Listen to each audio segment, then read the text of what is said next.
especially with the new ball is quite a bit extra bounce.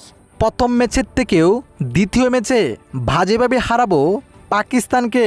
দর্শক, উপস্থাপকের প্রশ্নে কি বললেন অধিনায়ক নাজরুল হোসেন শান্ত।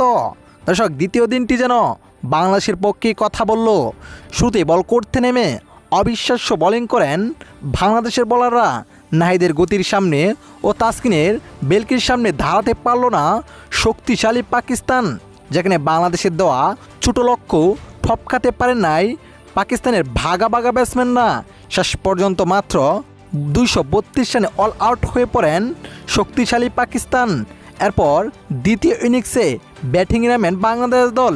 দ্বিতীয় ইনিংসে ব্যাটিংয়ে নামে হতাশাই দেখায় তানজিদ হাসান তামিম। প্রথম ইনিংসের মতো দ্বিতীয় ইনিংসে ব্যর্থ ছিলেন এই অভিজ্ঞ ব্যাটসম্যান।